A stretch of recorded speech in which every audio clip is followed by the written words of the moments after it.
Hello and welcome to the Sonic Cinema Podcast. My name is Brian Scuttle. Thank you for joining me at www.sonic-cinema.com, as well as the Sonic Cinema Podcast YouTube channel.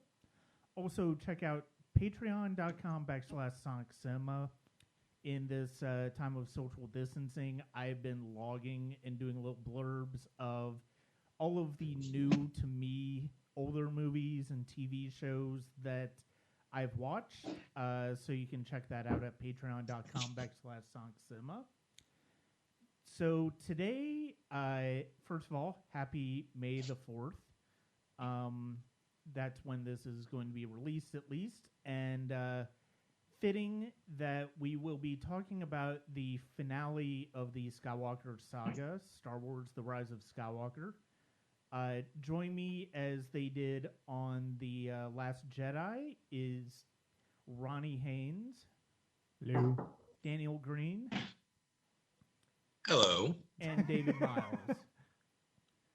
Hello. Good. It's good to have everybody here. In accordance to social distancing, we are all, with the exception of Ron, who lives with me, we are all doing these at our respective homes. Not weird at all.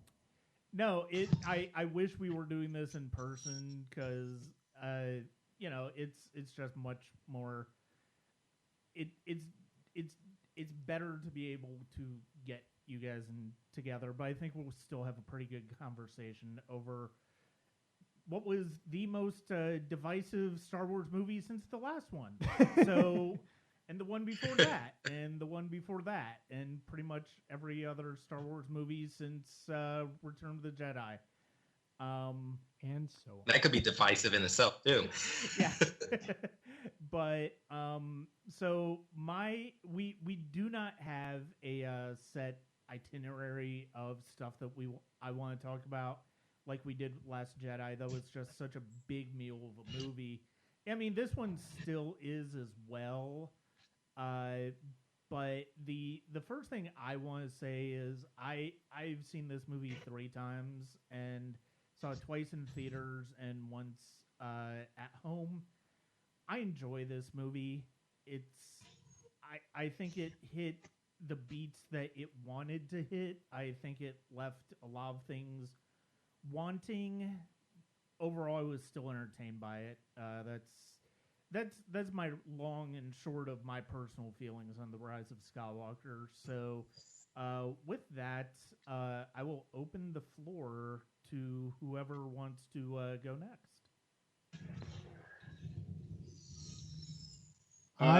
Just to... Oh, sorry. Go ahead, No, Brian. Dave, please. No, please, Dave. We haven't heard from you in forever, so please, I want to hear from Dave. Okay. Dave. Well, and we talked about this a little bit, Ron, but I mean, I've seen it twice, and I fell asleep both times. Fell asleep in the theater. I saw it at home, and I fell asleep then. For me, it hit the beats, but I mean, man, those beats were obvious and contrived, and yeah, This was... Were your expectations not subverted, Dave? Well, you know what? Honestly, as much as I did not like the last one, which you guys know, it kept me more awake than this one. So I don't know what to say. I mean, I'm still kind of conflicted as to how I feel about this one in terms of like, does it feel like a Star Wars movie? I mean, kind of only because J.J. Abrams tried too hard. But I mean, it does not keep me as engaged as the last one did, as much as I don't like the last one. But I'm going to hand it up. So that's my initial comment, but I'll hand it over to somebody else now. Okay, Ron, you want to? Well, I was just gonna say what that's the thing. Like, I'm pretty sure after texting with Dave last night a little bit about it, I'm pretty sure I'm the only one who did like. I like this movie for what it was. I like this movie. I mean, I don't know. I maybe I don't know if my views on this are going to be a little less educated or what. I'm not sure. I just know I like this movie. I thought it was a fun movie. That's the thing. I mean, Dave and I at least can agree that, like, you know, JJ was basically painted into a corner more or less, and I don't know. It's just I feel like he did what he could with what little premise he was given, and I think he made a legitimately entertaining Star Wars movie. I mean, fact of the matter is, when I think I know I texted Brian and Daniel as soon as I got out of my first viewing, because unfortunately we couldn't see this together at any point. But I don't know. I walked out of this thing like, okay, that was a fun, entertaining movie. And do some of the elements of the story hold up to a lot of scrutiny? No. I will give it that. I'm absolutely you know, able to be realistic about the various qualities of, you know, and the varying qualities, you know, like I'm absolutely, like, you know, realistic about, you know, how the qualities of the story and the, like, whether or not it's holds up to scrutiny or a lot of scrutiny or not. I'm very realistic about that, but at the same time, I don't know. I really did walk out of this kind of elated, kind of like, you know, well, at least that was fun and entertaining. And like, I don't know,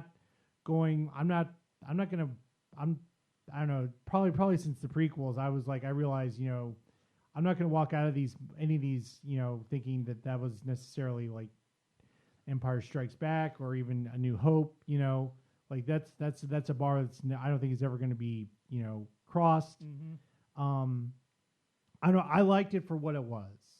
I liked it for its, you know, kind of like its pulpy kind of like storytelling, and just, I don't know, like, I mean, this is gonna be a little controversial. I liked it more than, you know, I mean, like, there could be some obvious comparisons, I think, between this and Into Darkness, and I thought, like, you know, I actually liked it more than Into Darkness.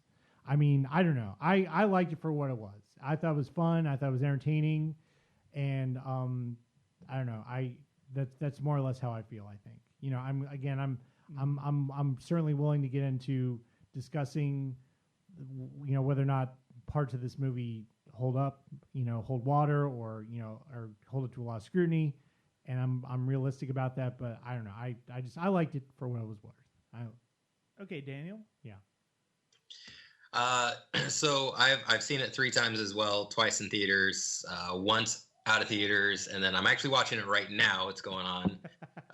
And then I did read the book, so, you know, I've seen it 4 times, 5 times going on right now. But you know, the first time I left the theater after watching it, you know, opening night at the 6 o'clock show, definitely as I was watching, I was entertained, but I didn't love it. It was one of those, like, I left the theater, my wife asked me what I thought, and I said, honestly, I have to watch it again before I have an opinion. My opinion is that I reserve the right to watch it again before I give an opinion. And went to work next day, and everybody always asks me, you know, because I'm a big nerd about this, like, what did I think? And I said, same thing. I was like, I don't have an opinion. Like, I enjoyed it watching it, but I don't know what I feel about the actual overall movie.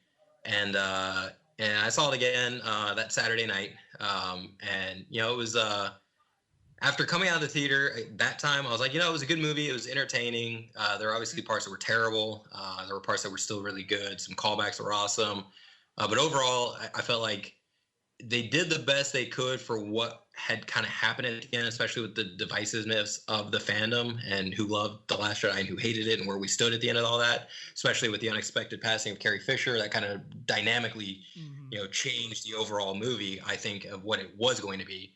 But, you know, after watching it on Saturday again for the second time, I determined that I didn't like the overall movie in terms of the ending. I felt like we should have had something different, which I truly do believe was what Carrie Fisher was there. We would have had a different ending, a totally different story, I think, as well. And because of that, I think that probably changed the end, on top of, again, the divisiveness of the fandom because of The Last Jedi.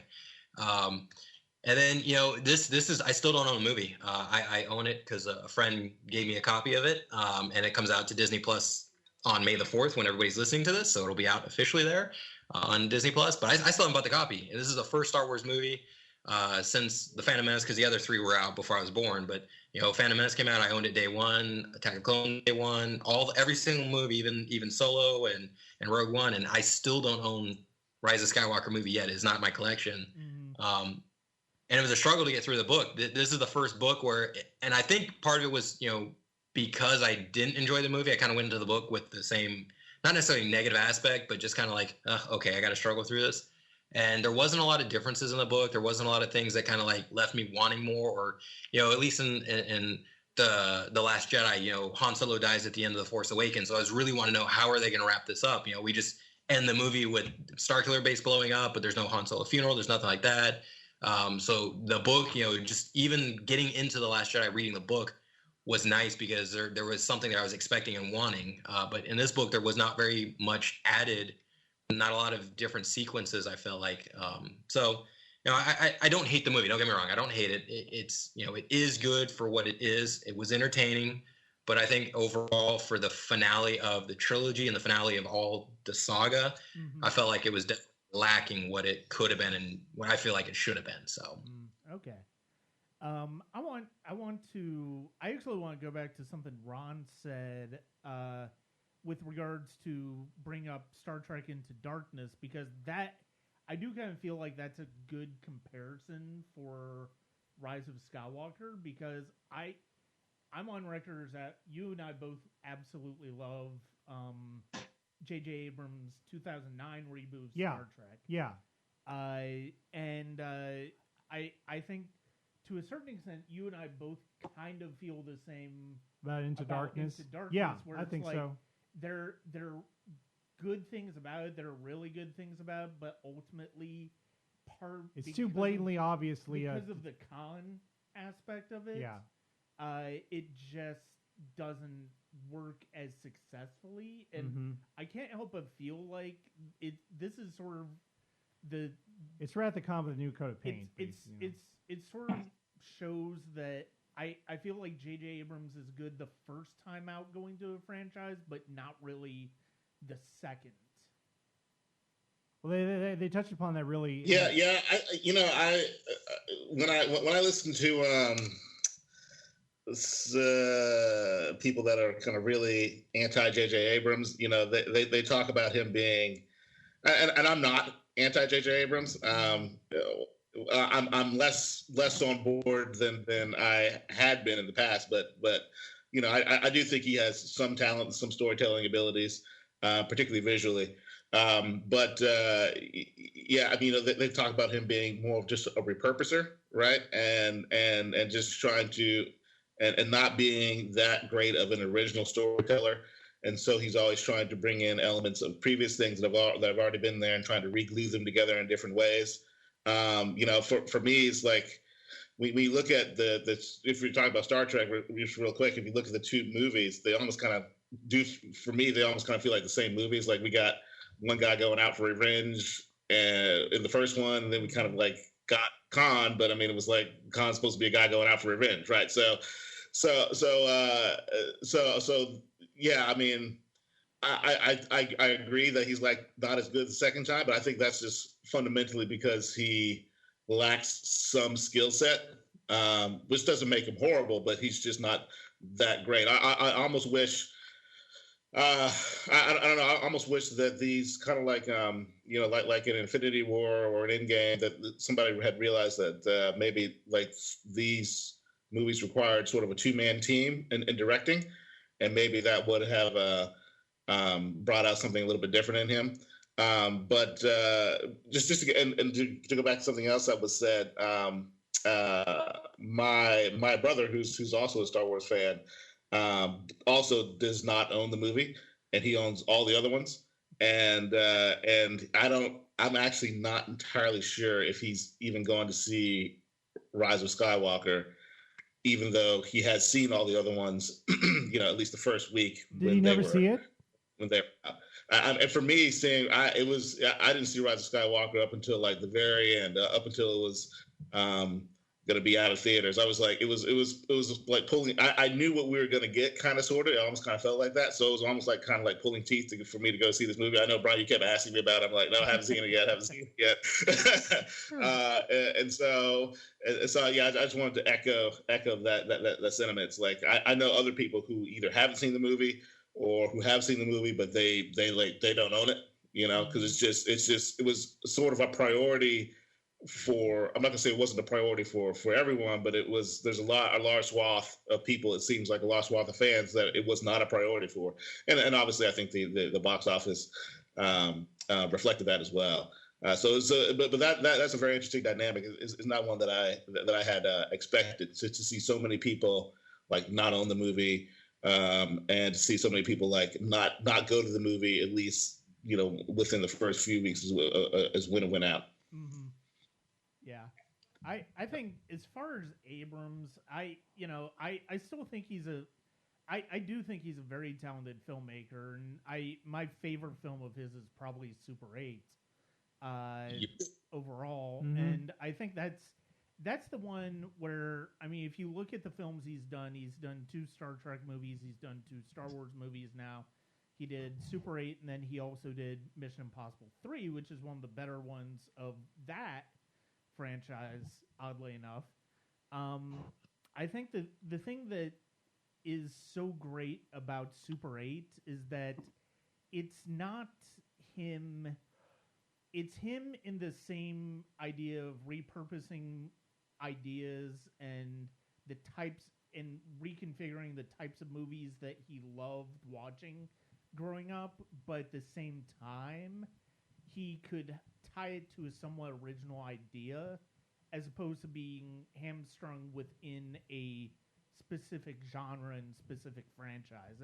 I think that's part of the reason why Super 8 works so much better than any of the other films, especially for the Star Trek and Star Wars films franchises.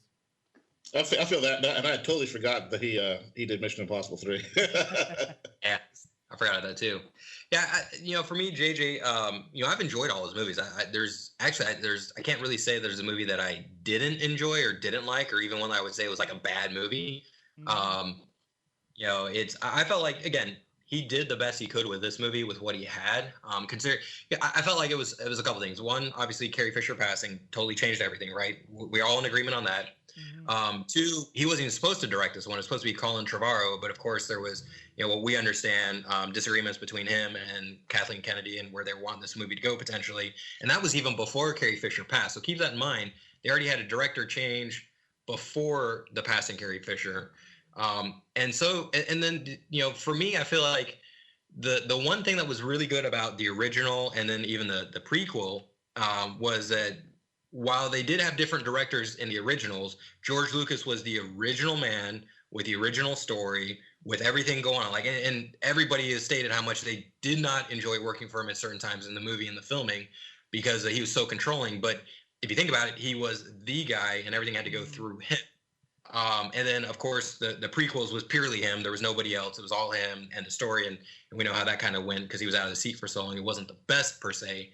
And I think that's kind of what was lacking in this trilogy was that we start off with J.J. Abrams, who, in my mind, I still love. The Force Awakens great. Yeah. I mean, yeah, it's kind of a rehash of A New Hope and stuff, but it was still dynamically different and elements were a lot different. Visually, of course, he's very good at that. It was very appealing.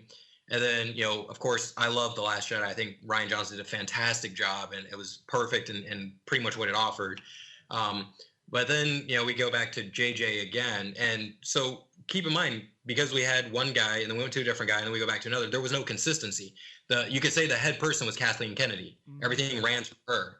But I don't feel like she had a grasp of the overall subject of how do we get from point A to point B, beginning to end. And we do it over a 3-movie period. And then each movie is its own movie. It's in itself, right? So you have to have a beginning and end in the movie, all that sort of stuff. So as far as storytelling goes, I feel like the biggest issue was there was not a really strong, solid head person in charge of everything's got to run through here, as well as a beginning to end. Like, clearly, George only wrote, A New Hope with the intention of just New Hope. And, yeah, he said that he had ideas for a sequel and everything like that. Or sequel, but, it was never official. And then we go into The Phantom Menace, and it's clearly there's going to be a 1, 2, 3, right? Mm-hmm. And then we go into this, and clearly there's going to be a 7, 8, 9, right? We know that. But there was no solid person at the top that here's the storyboard of where we want to go to, that sort of thing. And of course, things changed over time, as we know. But I felt like that was what was weak was, not having that head person in charge of beginning to end and going through so many different directors and writers, because technically there were overall 4 directors, being J.J., Ryan, Colin, and back to J.J. And if I'm not mistaken, wasn't there 4 different writers as well, if I'm not mistaken, between all 4? Or I could be wrong on that. But So Michael Arndt was the original writer on Force Awakens. Then that gave way to JJ and Lawrence Kasdan. And then you have Ryan Johnson did 8 by himself. And then it was Colin Trevorrow and Derek Connolly, his writing partner, on episode 9. And then when they left, it became Chris Terrio and J.J. That's Abrams, right. which admittedly, I have such a conflicted feelings because, like Daniel, I absolutely adore Last Jedi. I adore it more every time I see it. I love watching that movie.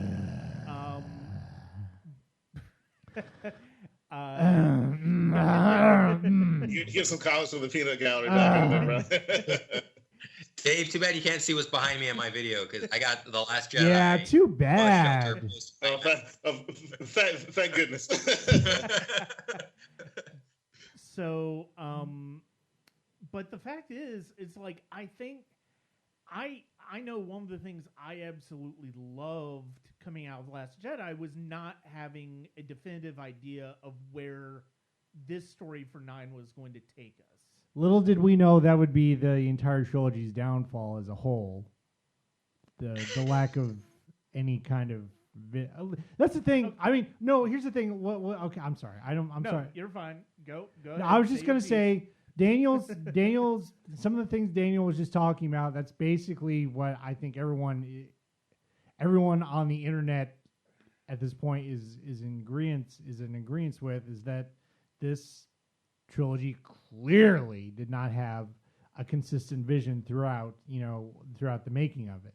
I mean, that's so blatantly obvious at this point that, like, it's kind of white noise to me to be honest, because like that every article you read about, why the sequel trilogy sucks, why it's lacking, why it's this, why it's that, is obvious, and everyone clearly, I think, agrees that, like, this was just so blatantly lacking any kind of consistent vision, or and I mean, like, you can go into whether or not that's Kathleen Kennedy's fault, you can go into whether or not that's Ryan Johnson's fault, which it is, but we're not going to go there right now. Oh my God, don't get me started on just don't get me started on Ryan Johnson. I'm sorry. I'm going to say this because but yeah, Last Jedi made me angry in ways the prequels never could. I don't know how else I can put it, because I'm not as eloquent a guy as, like, Dave or Brian or Daniel, I don't think, but like that's the best way I can put it. It's like Last Jedi just angered me in ways the prequels never could. And I don't know how else to put it, really. I mean, like, I'm gonna get destroyed no matter what I say here. I know Dave will help me however he can, but like, I'm sorry. Last Jedi angered me in ways the prequels never could. Well, yeah, and I think that I mean, when if you're going to look, so like Ron was saying, we all agree, like, there was this lack of leadership at the top story wise, and I kind of wonder if we would have had, if there was some sort of almost maybe a Pixar like story group that approached Star Wars, would we have even gotten the Last Jedi story, particularly like the end of it, at least. But yeah, I mean, I think it's obvious that The Last Jedi definitely caused the rift, right? And at least box office wise, it never came back after that. And obviously that leads directly to some fans, like, not coming back after that, or changing their opinion, reprioritizing it, and just getting back to the quality of story. It's like, yeah, it's Star Wars, but this is something I mentioned before. It's like there's so much like there's so much better storytelling out there that's cohesive over multiple arcs, over multiple years. I do think Dave, you'd be an authority on that, knowing like your familiarity with like Circle of Time and all those other book series, right? I mean, I imagine. Yeah, Wheel of Time, but even if you look at like Game of Thrones, I mean, obviously the latter seasons people have had issues with, but particularly like the heart of that. And if you look at even stuff like Stranger Things, it's just like you can't come out of the gate doing mediocre storytelling anymore because there's so many other options, right? Mm-hmm. And so I mean, this putting this together, putting this trilogy together in sort of a slapdash kind of way, almost, that was almost going to be that was from the beginning that was going to be a failure, because just from a competition standpoint, there's better storytelling out there, and more cohesive storytelling out there at a large scale. And so, it was botched from the beginning. It was going to be non-competitive from the beginning.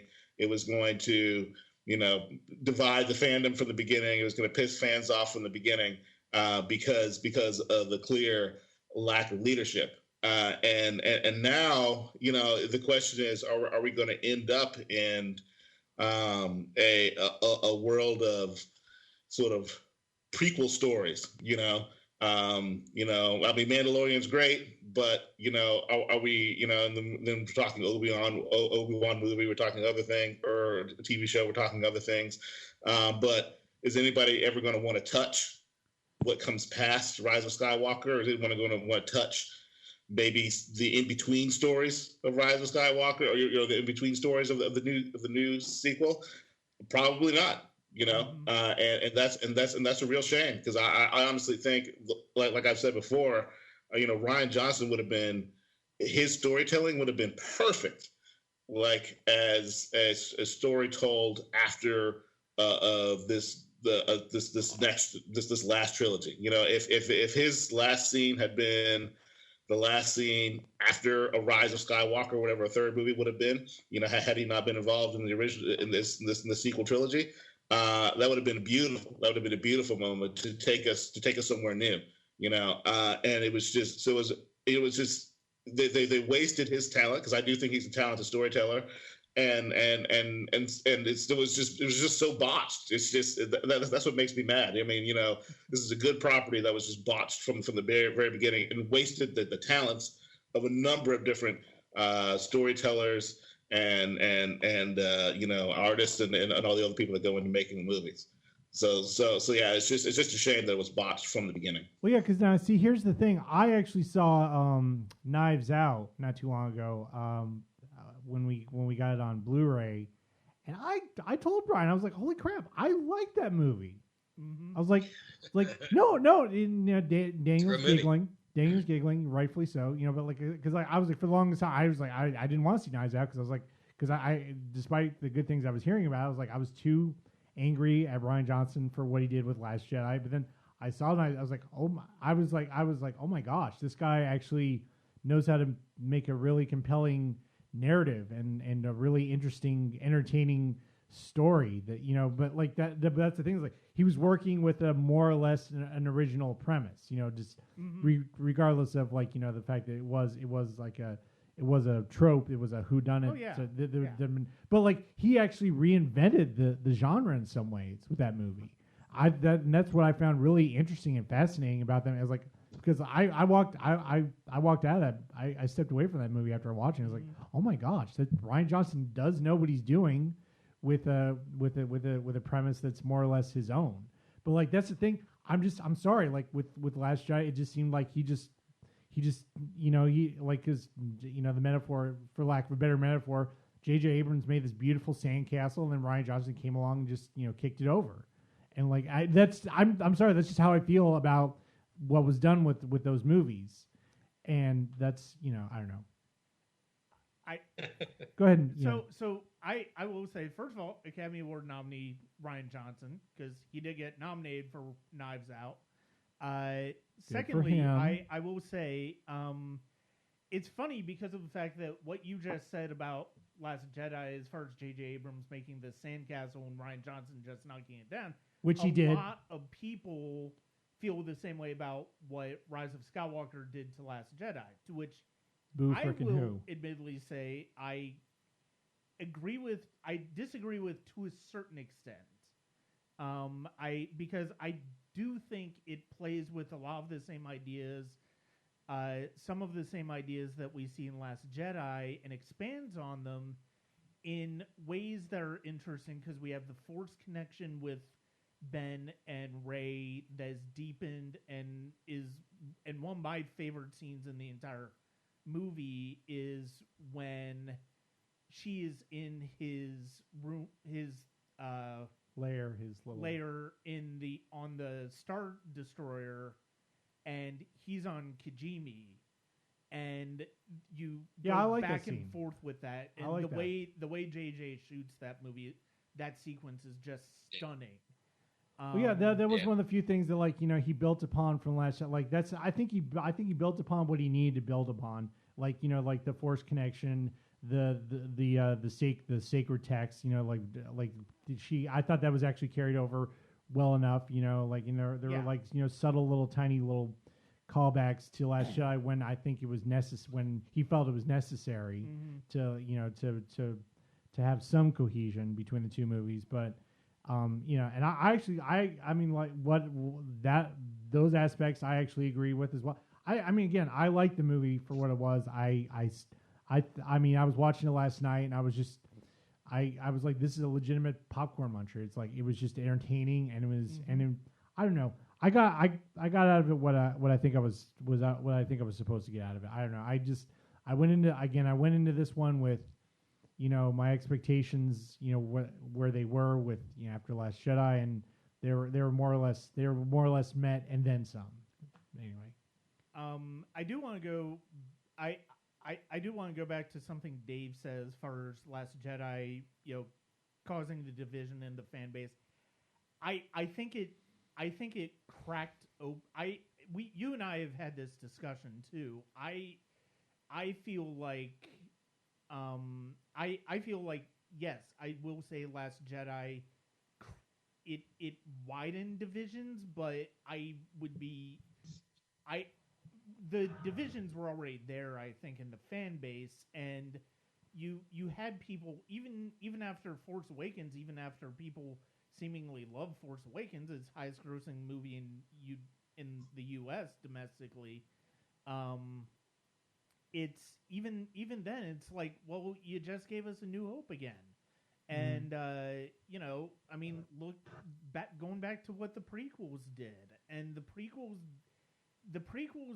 and other aspects of the franchise have always been divisive. And I mean, that's why I said it's the most controversial movie since the last one, because all of them are divisive in one way or another, and whether it's, you know, the fact that Leia is all of a sudden Luke's sister, whether it's the fact that Anakin's a kid in Force Awakens or in Phantom Menace, and then later, he's dating Padme, who you know, and then you have Jar Jar Binks, you have the Hayden Christensen's acting. There have always been things for Star Wars fans to complain about when it comes to Star Wars. I do think I will acknowledge that Last Jedi might have been a bridge too far for much of the fan base. It still made $1.3 billion, though. It was still a successful... Because it was a sequel to a good movie, but, you know. It was still a successful release on home media. I will say... Go ahead, bro.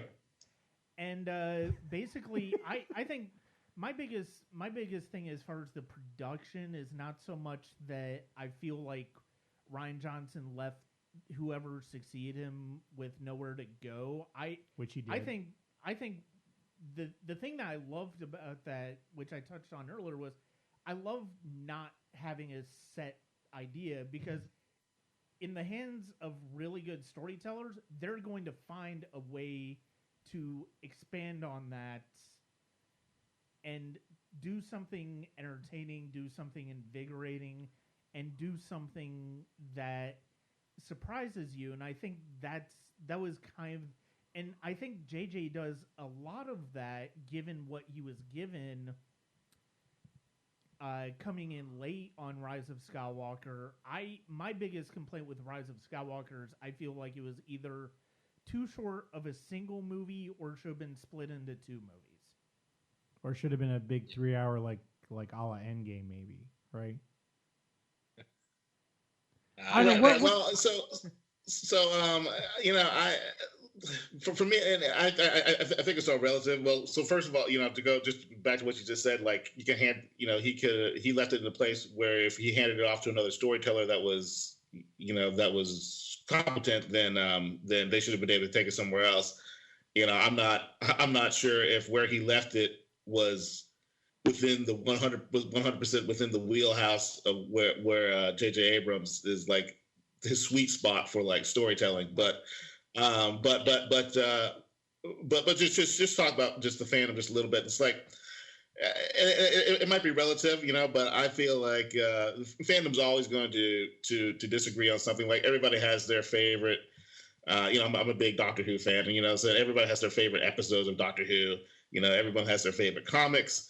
Everybody has their favorite comic storyline. Some people think they're, I like the comic storyline where Bane breaks Batman's back. It's Nightfall, and then he has to, and then somebody else comes and is being Batman while he heals up. They kind of did that a little bit with the last Batman movie, Christopher Nolan one, but that's like this whole other story in and of itself, right?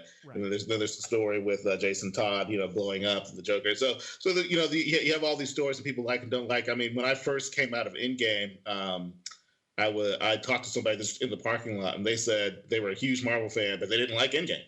And I was like, how can you? Well, I mean, I was like, it wasn't as good as Infinity War in my opinion, but how can you not like Endgame if you're a Marvel fan? I mean, there was just these incredible moments,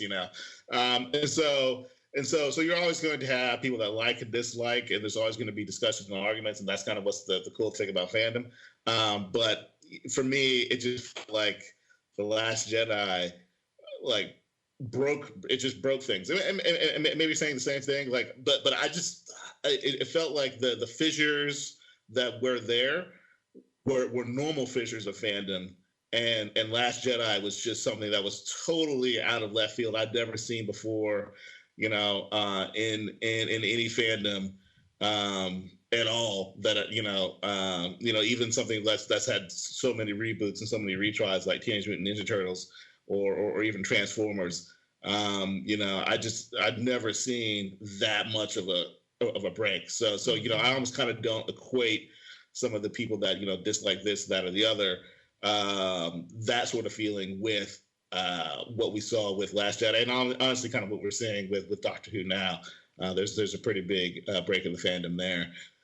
So are you talking about the female doctor that was brought in, Dave? Are you talking about that? Yeah. Who I love Jodie Whittaker, and I liked her on Broadchurch, and she's not the perfect doctor. There's a couple other women that I wish they maybe had picked to be the doctor besides her.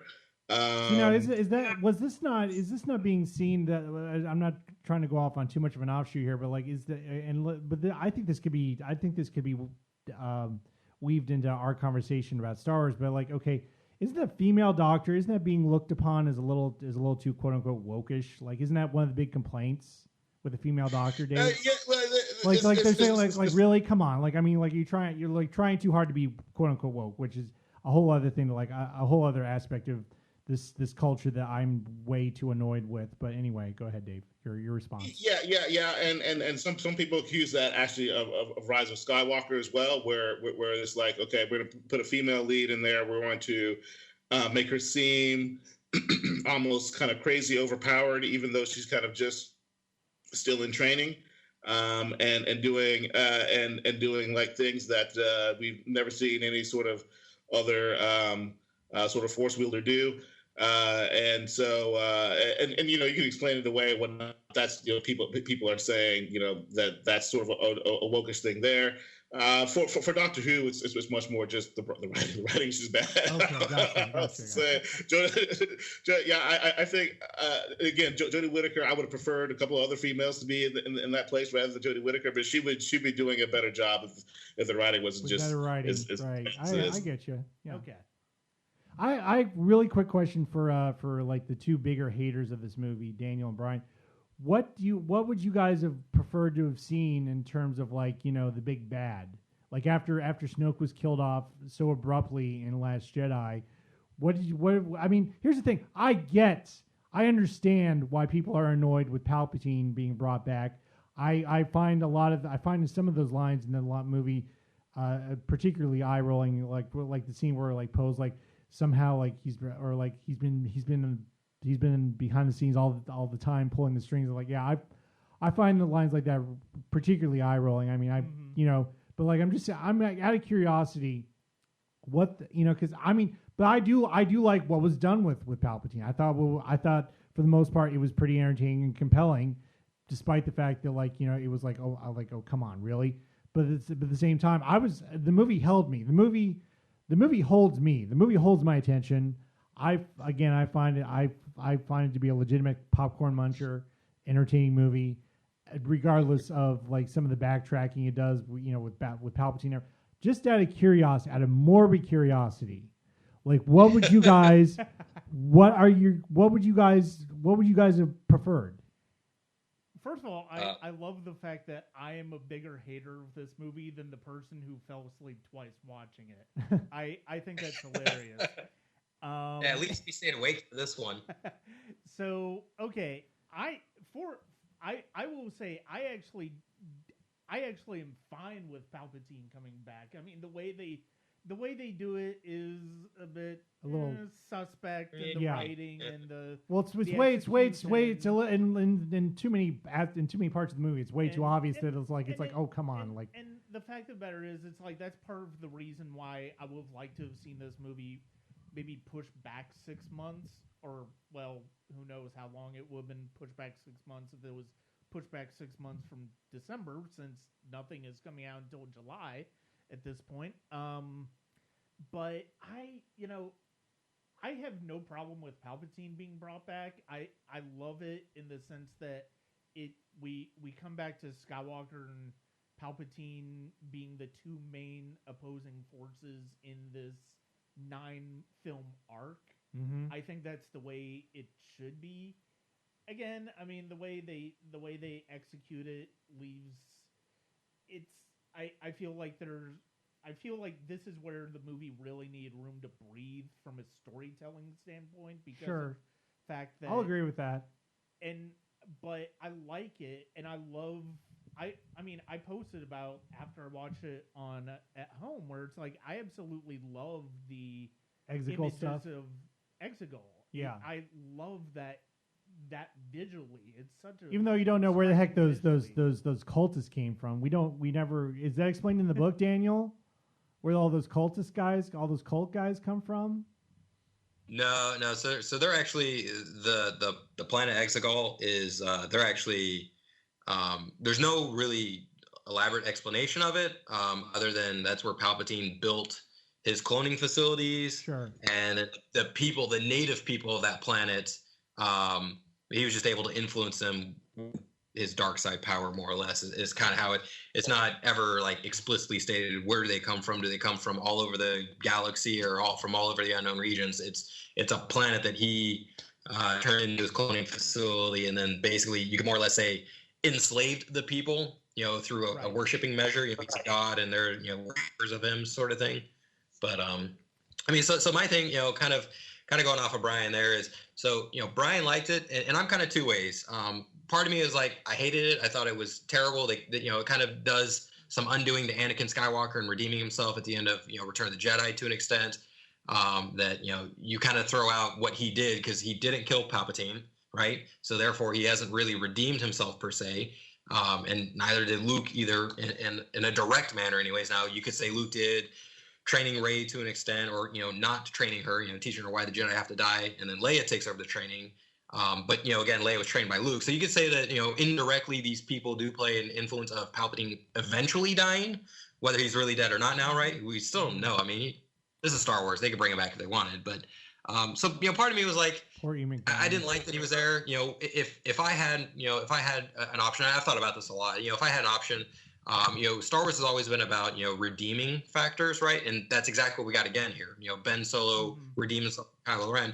Not to be morbid or go like the other way, but I would much rather like to see Kylo Ren be the bad guy, like ultimately the real bad guy, and Rey, ultimately being the good person and defeating him. And I would like to see there is no redemption process. He does not get redeemed. He does, end up dying as a bad Sith person, And Leia is still trying to hold on for hope that he can change, and Han thinks he can change, and Luke thinks he can change, or whatever. But at the end, that didn't happen.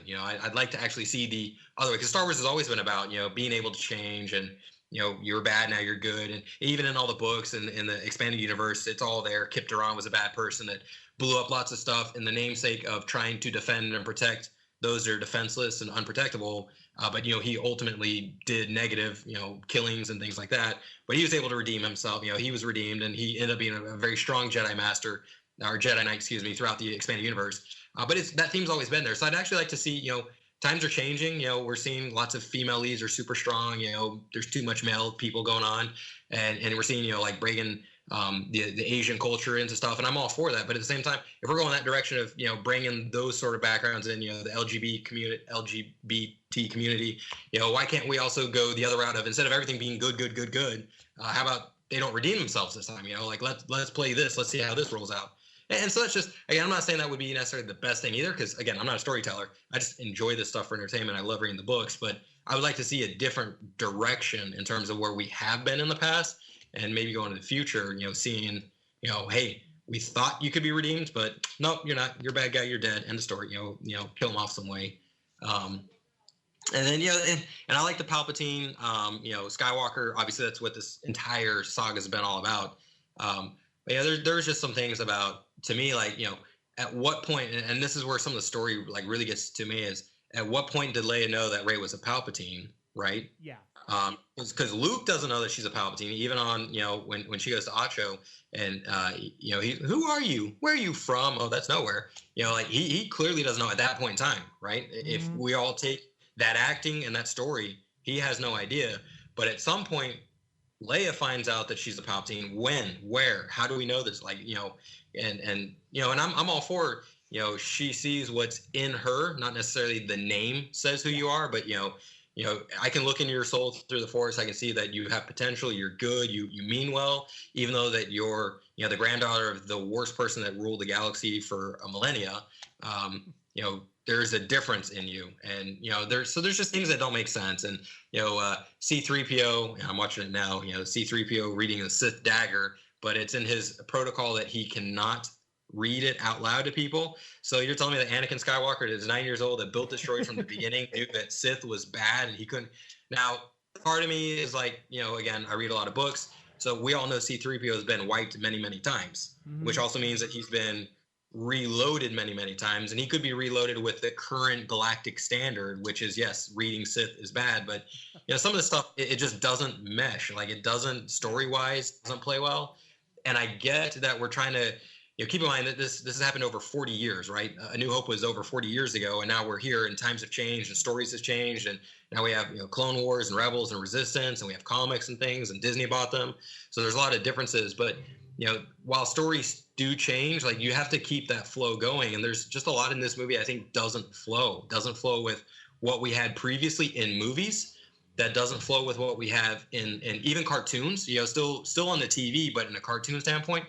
And then for people like me that read the books or comics, doesn't flow with what's in there. So I think there's a continuity issue that could be going on in this movie a lot as well. And I think those are things that are pretty evident there. Just Rey, Leia knowing that Rey was Palpatine, but Luke not, and C-3PO can't read Sith out loud to other people because it's against his program. Like, it's just some of the stuff just obviously doesn't make sense. I think that's kind of what throws off story-wise for me, and why this movie was I just didn't enjoy it from an overall story arc standpoint. It was just too many conflicting plot points throughout the movie. So that's just my take on it. Yeah. Yeah, and I agree with you as far as the Leia knowing that she was a Palpatine. I actually, and the thing is, contrary to what a lot of people who love The Last Jedi but are not as big a fan of Rise of Skywalker feels, I actually didn't mind the fact that Rey ends up being a Palpatine. And I don't think to a certain extent it undoes what Last Jedi said, where Ben Solo said, where Kylo says, "Oh, you're nobody. You're drunkards." It's like that was her truth at that moment. That's what he knew. He didn't know the truth, and I like that. What they do with that in this movie is they basically get to the point, like Daniel was saying, where your name does not define you. Where you came from does not define you. It's only where you decide to go with what you are capable of that defines you. And I think that's what I really like about that, and I do think they kind of stick that landing as far as Rey's origins in this movie, even though and the C-3PO, it's like I said that verbatim, I think, to you guys in a text too, where it's like, yeah, okay, how did Anakin know that this protocol existed exactly? Well, it's like what Dan just said. He's been wiped multiple times. He's also been reprogrammed multiple times. I was like, that's actually a really good point. I thought that was a really good point that Dan just brought up. Yeah, I mean about the whole C-3PO. That actually makes a lot of sense to me. As far as other things that are like, because the C-3PO scene, I mean, I know they played up the emotion of it hard in one of the trailers, where it's like taking one last look at my friends, and then it's like, oh, hey, R2-D2 can just basically restore his memory. And it's like, okay, you basically just undid this poignant moment here. And I to a certain extent, they kind of, it goes to another thing that I will admit I'm not a big fan of, which is the misdirect of Rey accidentally killing Chewie. Which I look at is basically JJ paying homage to the multiple baskets that Marion is in Rares of Lost Ark, and that misdirect there where Indy thinks that Marion is dead, and then later he finds out that she's not. Oh, she was in a different basket. And it's like we kind of get that here too. It's just it doesn't have that weight because we feel Rey's sense of guilt over it, but at the same time we don't get much resolution on her part of, oh, he's alive. It just, oh, bam. I really like that scene though, that later on when they're on Kijimi and they're doing this stuff with Babu Frick and 3PO and that scene where Rey walks out and she looks up at the Star Destroyer, she's Chewie, and she's like just kind of. I like the way she played it. I thought that was actually enough of a payoff to that misdirect. So I don't know. Go ahead. Sorry, I was gonna say. So in the book, so it's funny because I'm kind of with Brian. Like, so first off, and I don't trust me. I read Vector Prime where R.A. Salvatore kills Chewbacca, and he had death threats forever. About that, and I was one of those. Like, I probably, if I was old enough, would have wrote him one as well because I was so heartbroken. But is that the one where he's killed by a moon? Yeah. So that was the beginning of the new Jedi Order series. It was 20 books long. It was fantastic. Like, that is a perfect ultimate of, there's a person at the top in charge, and we're gonna give this to 6 different authors, and you're gonna write 20 books over this, and like there's a beginning, middle, and end in every single book, and overall, anyways, fantastic book. You should read it, but or series. But it was one of those, I don't want Chewie to die, but I felt like if they actually had killed Chewie off, like there was more meaning to that sequence and that scene, especially with Rey being a Palpatine and how quickly the dark side can change you, or how if you don't control your emotions. I felt like if they had left Chewie dead, that would have been far greater weight to the overall movie than, you know, playing the heartstrings of, oh, we killed him. Oh, no, we didn't. He was here in the other basket. You know, I didn't like that. But in the book, though, specifically, like the sequence, not much changes on Kajimi when she walks out, but it's the way that Carly writes the book that you actually. So leading up to that moment, like Rey is devastated. Like you know, they're in the asteroid trying to figure out where they're going next, and Rey's by herself, and like she's totally devastated, conflicting thoughts going on. You know, really mad at herself. But then when they write the scene where, you know, they're on Kajimi and she sees the Star Destroyer and Phyllis Chewie, like the words and the feelings that are used to describe her emotions, her elatedness was like fantastic. And in the movie, to me, you know, and I'm literally at that scene right now. Just actually, they're fighting on the Star Destroyer and on the planet, Kylo and her. But you know, it's one of those, like, you don't get that. You don't see that emotion. You don't see it on her face. You don't see it in the acting. It's just kind of like a Chewie. He's up there, you know. It's kind of like. Okay. I personally did get it though. That's the thing. I mean, I guess we disagree on the way that scene was played and the quality of it. I mean, I liked the way that scene was. I liked the way that moment was played in the movie personally. I don't know, like, you know, I mean, Rey is kind of like I'm gonna say it. This is gonna roll. And Rey, in a lot of aspects, the character Rey is a bit of a Mary Sue, but. And a little too powerful, but I've really been enjoying, for the most part, the way Daisy Ridley has played the character. Mm-hmm.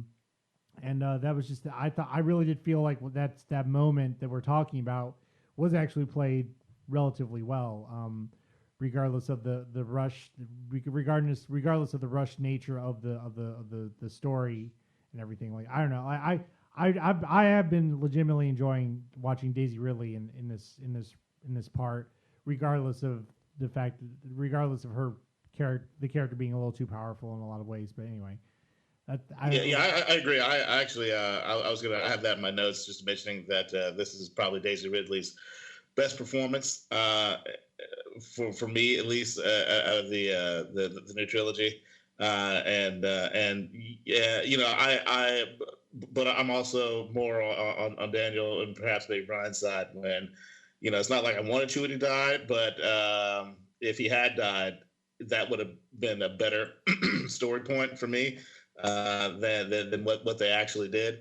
Even though, you know, obviously Daisy did her best to make an emotional moment happen when he was discovered to be alive.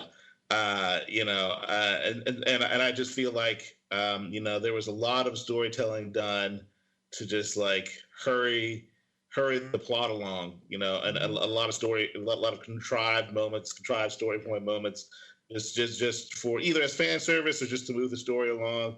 And, you know, we can make a bunch of rationalizations and stuff like that, but, you know, maybe we shouldn't be making all those rationalizations just to make the story make sense or make the story be palatable. You know, you just, you know, you should have better storytelling, so you shouldn't have to do that. Mm-hmm. You know, when I compare how I feel and think about various story points with this movie versus, like, say, Infinity War, it's just like with Infinity War, I just don't even have to think because everything's so explained so well. Yeah, again, it has its issues too. All these movies have issues. Storytelling has issues. You know, at some point, your imagination has to come in and fill in the gaps. But it's just a night and day difference for me. And so I feel like there's too much rationalization that has to happen with Star Wars, with Rise of Skywalker, you know, in order to like make the story kind of work in your head. Mm-hmm. You know, just too much contrived stuff just to kind of move things along. And it just does a disservice to some of the acting, which is actually pretty good in this movie. Yeah. Mm-hmm. What do we think of the way they did Leia in this movie? I think they did as well as they possibly could, given the circumstances. I don't think the performance is completely believable, but at the same time, you know, it's basically used footage that they rotoscoped to try to build a performance. And I think as far as what they do with Leia, as far as the importance that Leia has in this particular story, because this was originally going to be Leia was going to be the central character after Luke was in Last Jedi and Han was in Force Awakens. I think they did a pretty decent job of accomplishing that, even if the technical tools are not completely there. Well, see, here's the thing. I mean, okay, I'm gonna get back on my Rian Johnson hate train because, okay, here's the thing. Is there not some controversy about? I mean, didn't Rian Johnson after they were done filming Last Jedi, and Carrie Fisher did pass away? They had roughly like a year, did they not, in between to change things and make the story make more sense, for like the next movie, and like Rian Johnson, dug in his heels and like said, no, we're sticking with my vision because maybe, I'm sorry, like that the more I think about like the fact that like again he did what he did to this story, this trilogy, and I don't know, I think some of I think a lot of the damage that was done, I think, can be very easily be traced back to what Rian Johnson did with Last Jedi, and I don't know if there's any feedback to that. Do you understand? Yeah. I mean, I didn't know that there was a story like where he pushed, and so they basically ran out of time, I guess, in order to get a better story written, even though after Leia passed. Is that what you're saying? No, what I'm saying is like, yeah, after that's the thing. Like they were done filming Last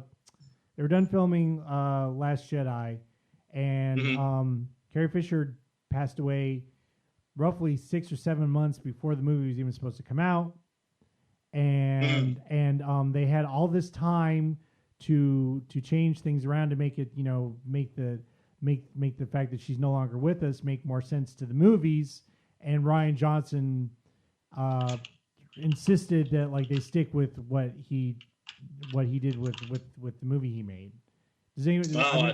Are we on the same page here? So I think your timeline's a little off. So Carrie Fisher passed away in December 16, right? Yes.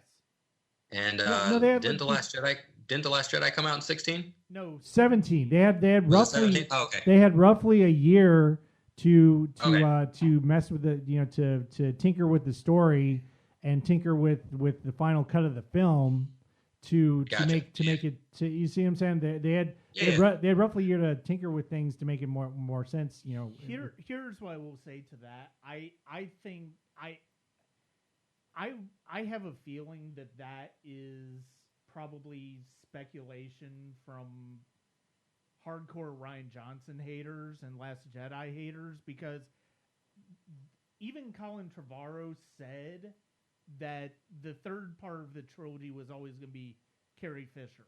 It was always going to be Leia's. So I know if they wanted to, if Kathleen Kennedy wanted to get the ending changed in a way that made sense, there's no reason to think that she couldn't have, because of the fact that she had already done so, getting heavy reshoots on Rogue One. We know that Lord and Miller were removed from Solo after that wasn't working, and Trevorrow wasn't working on Episode 9. I know, but let's think. There was a thing with. I feel like that is purely speculation. Even though, yes, you're right, they did have a year that they could have made it work a bit more. But the fact of the matter is that, again, for me, that goes back to the fact that if there's a way to get, there was plenty of ways that they could have gone through that with paying tribute to Carrie Fisher's death and doing something with Leia that didn't involve Leia being in 9, that would have worked and everybody would have understood it. Because you could have just had it, you could have had the crawl being like, because the movie takes place a year after Last Jedi, you wouldn't know that from the crawl, but it takes place a year after Last Jedi. So who's to say that Leia doesn't pass away in that interim time? And it's Poe in charge of the Resistance now. I mean, the fact of the matter is, strong storytellers are going to find a way around things like that. Mm-hmm.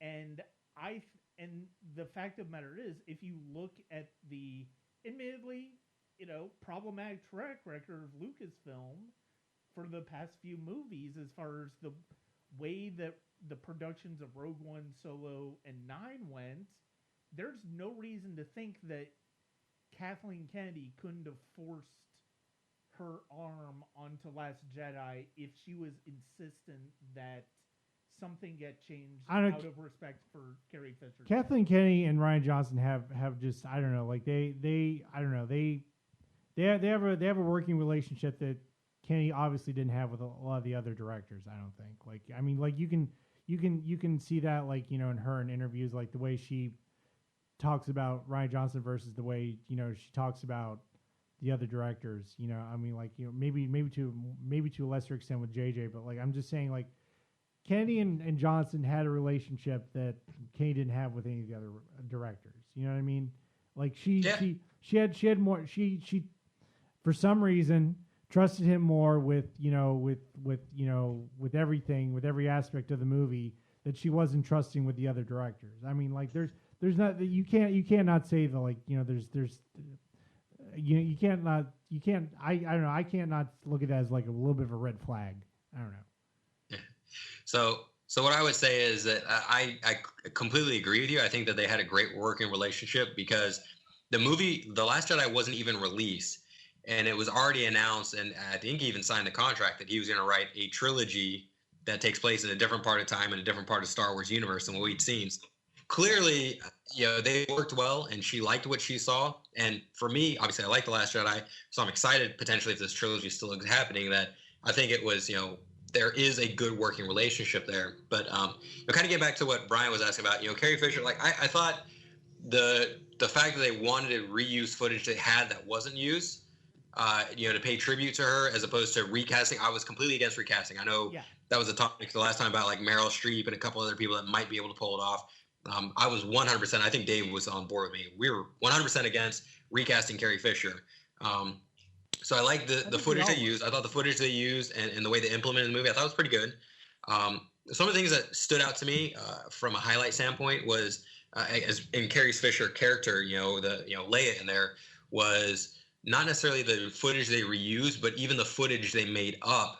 The sequence of Luke training her, their training on the planet, and Leia, as Luke is telling Rey, Leia puts down her lightsaber, because she saw the future. She saw that she was going to lose Ben, her son, to if she kept up her training, she would ultimately lose her son. So she put down her saber and went back to what she knew best, politics and that sort of thing. And I thought that was like if you talk about, writing in its finest, creating something new with what you have, we've reused all this Leia footage. And Leia passed. Keep in mind, when this scene comes along, Leia's already gone, right? This is after Leia's gone, and this is when Rey goes to Oxo and blows up, the TIE fighter she was in, and she's interacting with Luke. So Leia's gone, and then now we have this clear-cut, fresh sequence that, yes, it happens way back before during Leia's training, but this is an after the fact, and that was, I thought, like perfect tie-in to you can continue your training, but she saw a vision of the future of what potentially would happen, so she puts down her saber to ultimately hopefully save her son, and then go back to what she knew best, politics and that sort of thing. And then as we all know, throughout the whole saga, Anakin has visions of what he thought the future was going to be, and it was wrong, right? He had visions that his wife was going to die in childbirth, which is true, she did, but it was because of him and the choices he made. Luke goes to Cloud City to save his friends. Well, technically, he did not save his friends. His friends saved him. And oh, by the way, Han Solo's frozen carbonite. So again, another Force vision that was completely wrong. And then here's a sequence where Leia has a Force vision during her training that if she kept training, she would lose her son.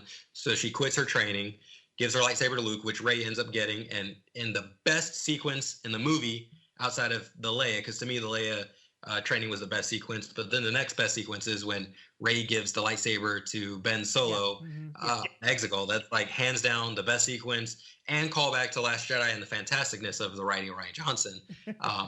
But just she was able to save her son, right? So she saw a vision and she followed her heart. She was able to save her son. She was able to save the Resistance, ultimately defeat the First Order and the Final Order. So I thought Leia overall was really, really well done with what they had. You can definitely tell there were moments. You can tell where it was reused footage. The background didn't match the background of the planet they're on, or what they're wearing is not what they're actually wearing in the current sequences. So there's definitely little things there, but that's like nitpicking at that point. We're talking about a character and a human being, Carrie Fisher, that was so predominant in the role that she was, to not recast her and to use footage and to make the best story. And I thought from that standpoint, that was the best overall story that we got in this whole thing, was the way they utilized Carrie Fisher and the previously unused footage, and then the little excerpt of what they did create with the training sequence. Yeah. So I thought it was well done. I thought it was perfect. I don't think you could ask for any better from J.J. Abrams with regards to Carrie Fisher and Princess Leia and what we had. So yeah.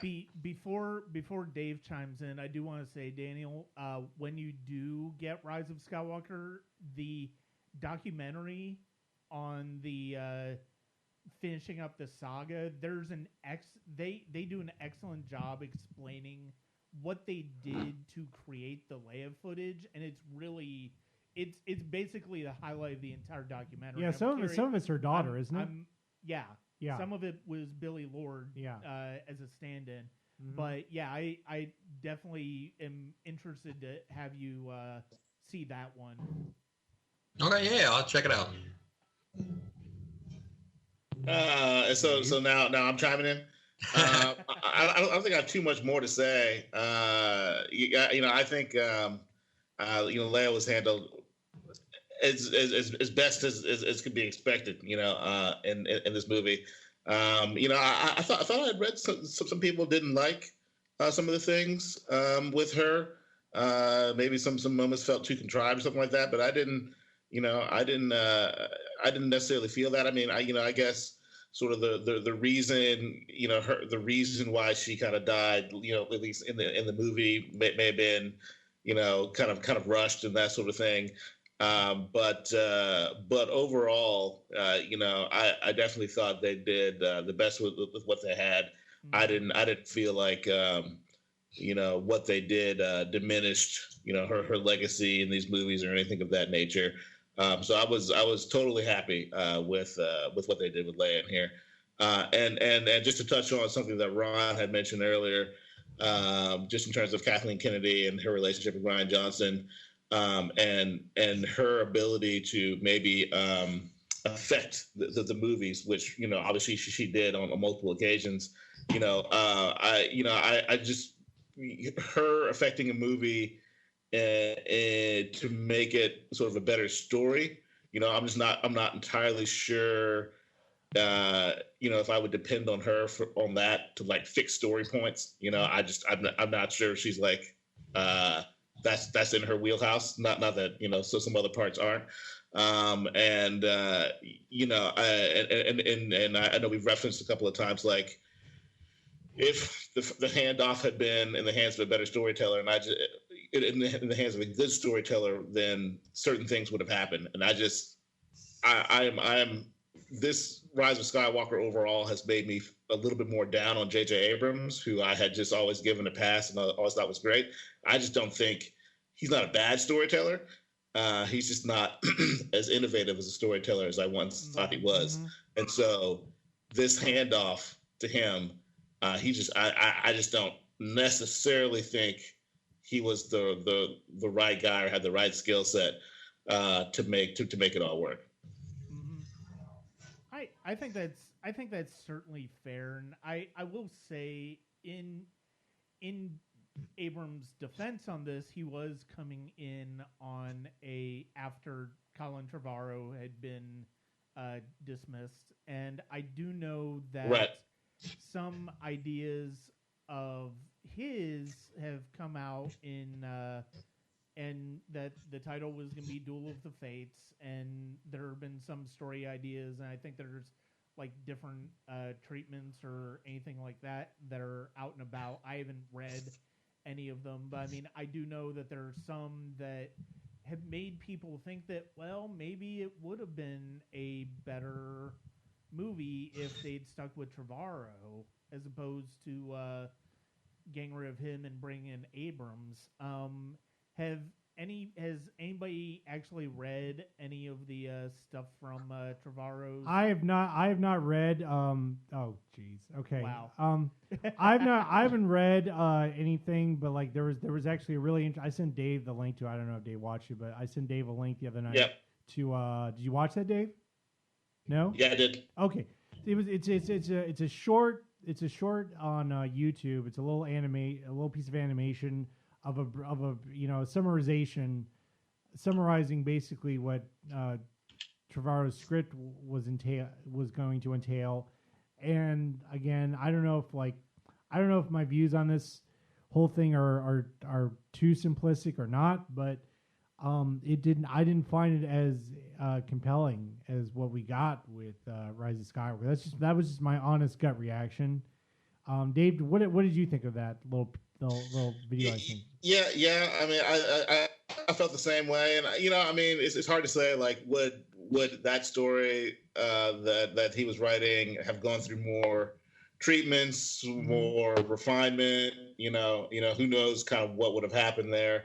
Or since it was kind of Wild West story-wise, and there was nobody kind of at the top keeping things cohesive, would they have just kind of let him run with it? Obviously they didn't, but what if?